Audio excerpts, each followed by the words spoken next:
Before diving into this video, I'd first like to disclose how I'll be going about spoilers here. Spoiler-free content will include footage for Act 1 of the game as well as some of its optional content, whereas I'll be considering anything past Act 1 of Silksong as an actual spoiler, and there will be a further spoiler warning later on in this video once we reach that point. Now, with that brief disclaimer out of the way, let's jump right into this review.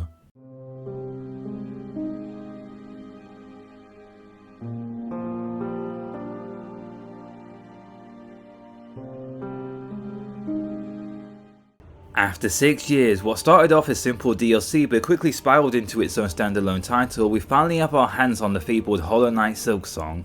And after playing through this game, I've got some pretty strong opinions on this title and thought what better way to talk about it than with this video. It's a masterpiece plain and simple, but of course it's one thing to throw around the phrase, it's another to actually sit back and articulate just what makes it so incredible and worthy of this title to begin with. But of course, no masterpiece is created without a few minor flaws here and there, so join me as we go through the good and bad of Hollow Knight Silksong.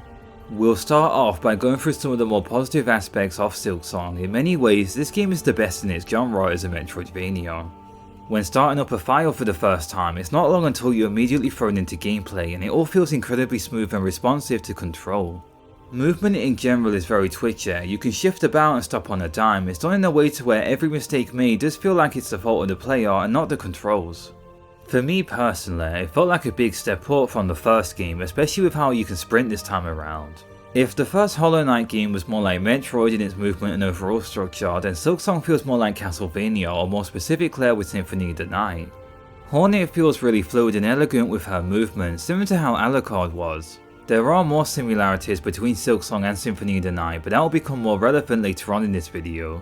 It's just something I immediately noticed when playing and I just had to bring it up here. In general, this game is a masterclass of movement, and as is the standard of its genre, you naturally unlock new movement options as you progress throughout the game that further complements Hornet's moveset. When it comes to the actual combat, new to Silksong are its crests that you can equip. They're a great way of letting you customize which playstyle you want to go for, allowing for some nice player expression. For instance, I love the Reaper crest, which changes Hornet's pogo and dash ability to be a bit slower, but the trade-off is that they have much bigger hitboxes. I wasn't really good with her base kit of pogoing in a diagonal angle, so this was great for me. I do think however that the game could have maybe explained them a little more clearly, especially since you automatically equip these crests once finding them, which also unequips all of your other effects since each crest has their own slots to add abilities onto. So yeah, it can be a little confusing at first. But small nitpicks aside, their inclusion is a brilliant way to further customize your experience. Another huge improvement Team Cherry has made over the previous Hollow Knight is how healing is done. Now, there are many action games out there that have some kind of Estus recovery system, and to be honest, I'm kinda sick of seeing it be implemented the same way in every single game. But in Silksong, like the previous game, attacking enemies builds up your Silk meter, which can be spent to heal up. However, unlike the first game where you could only heal 1 health point at a time, you now heal 3 health points when using this resource. So what this all ends up resulting in is this genuinely perfected healing mechanic where it's not about how many mistakes you make, but it's more about playing hyper aggressively and being rewarded for it with the ability to heal. At no point are you out of the fight because you ran out of heals, which is how literally every other modern action game goes about this. Instead, just take a step back to approach things more defensively. You can fix any mistake you make since you're attacking not only to kill enemies and bosses but to also heal up. In all honesty, I kinda hope From Software implements a similar mechanic to this in their future games. It's the best I've ever seen it pulled off here. Silksong really perfected the art of healing by making it a comeback mechanic. Moving on to the level design of Silksong, and like any great Metroidvania, is at its best when you're discovering areas and unlocking items on your own. You can literally just go off and discover an entire region of the map that's optional.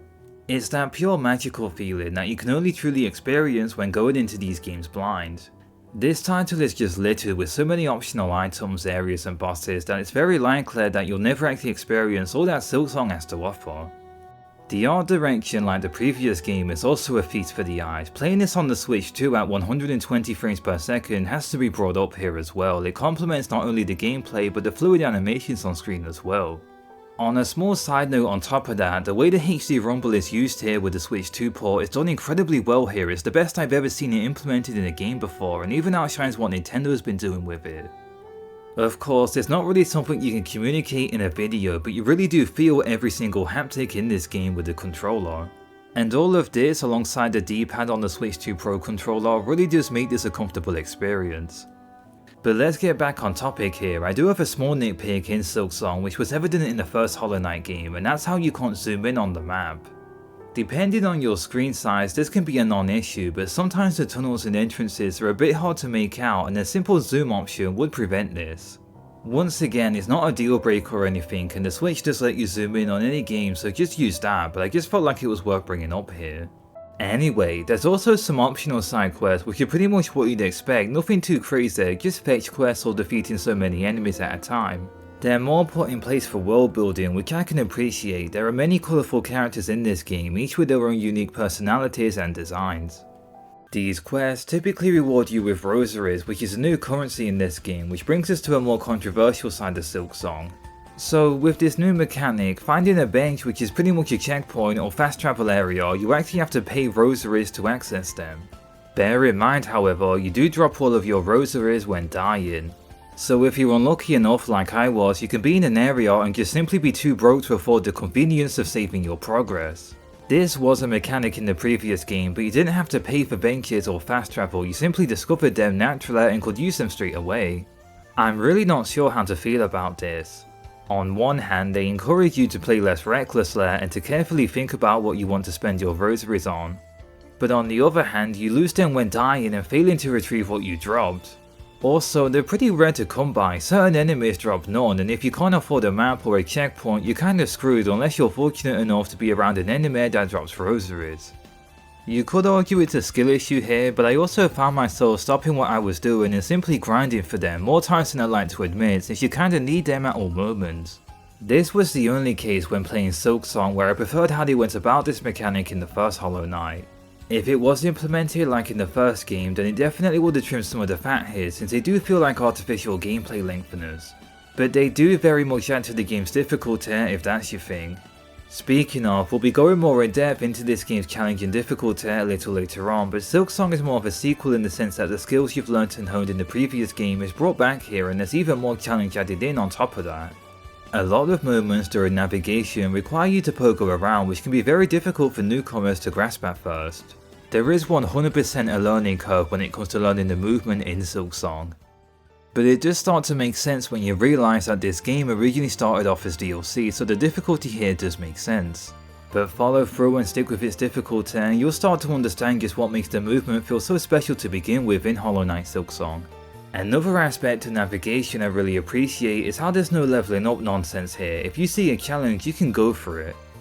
If you're like me and enjoy playing somewhat recklessly, then this game never really tells you to come back unless you need a certain ability to access an area, which is to be expected given it's a Metroidvania.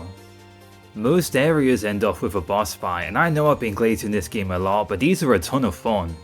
As I mentioned earlier, the way you heal here really complements the boss encounters, since yes, you can make mistakes but play defensively and you can erase them with a simple heal if you build up enough meter by attacking.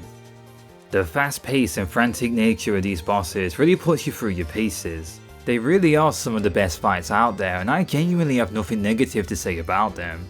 I did notice however, Team Cherry seems to have doubled down on their previous design when it comes to boss runbacks. I always thought they were a dated design principle, look no further than how From Software has gotten rid of them in Elden Ring with the Stake America checkpoints. But in a rather controversial decision, the boss runbacks are brought back in Silksong and they can be more difficult than the bosses themselves sometimes. I was a bit mixed on them at first, since on a linear playthrough they aren't too offensive, but if you unlock the absolute insanity optional area that is Bio-Water, then you'll know one specific boss has what I will consider the worst boss runback in history. No game has come close to this level of mind-bending frustration.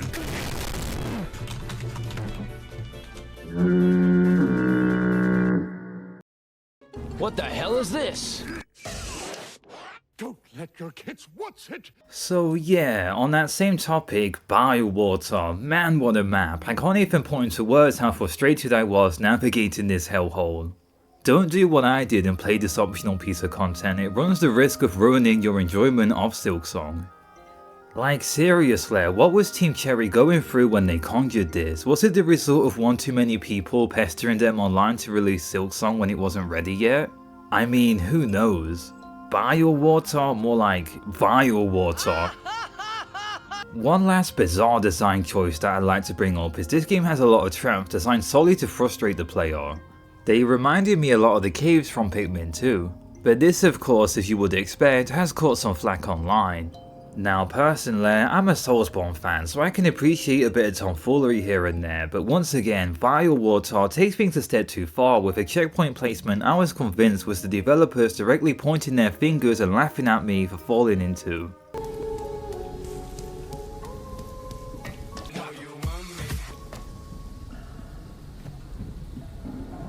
It was at this moment he knew. Why are we still here? Just to suffer? Like, come on, all I wanted was a heal, bro. But once again, this is all optional, which I can forgive. It's not like Millennia was required to beat Elden Ring, it's just a challenge for die-hard players. It would be different however if it was required to get through, but I think the developers made this Hellspawn location optional for a reason.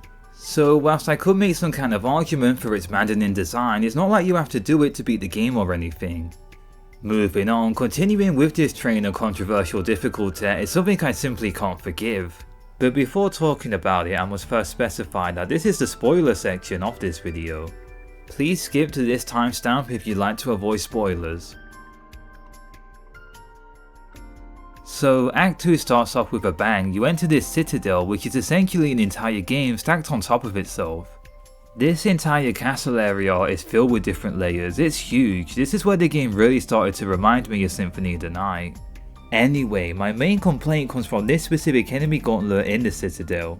Another artificial game length finale that Silksong introduces, similar to the Colosseum in the first game, are these sections where you're forced into fighting waves of enemies. And this specific mandatory encounter in the citadel is so difficult that it's harder than the final boss in my opinion.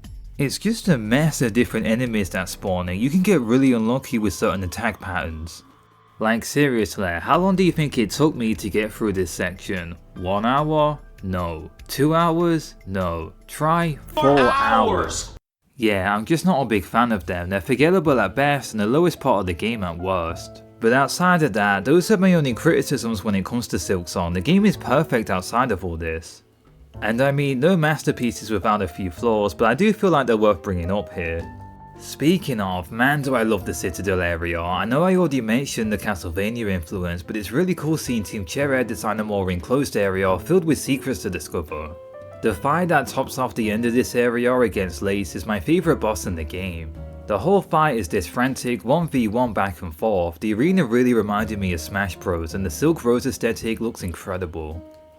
Since we're on the topic, the final boss was also a good time, challenging enough but nothing too crazy, a big step up from the Hollow Knight boss of the first game in my opinion however.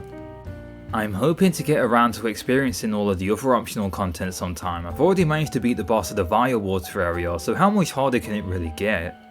No, like seriously, how much harder is this game gonna get? I'm already terrified after experiencing the Vile Water area. There's still a lot of optional content to get through, but finishing the game for the first time, overall my expectations were well and truly met.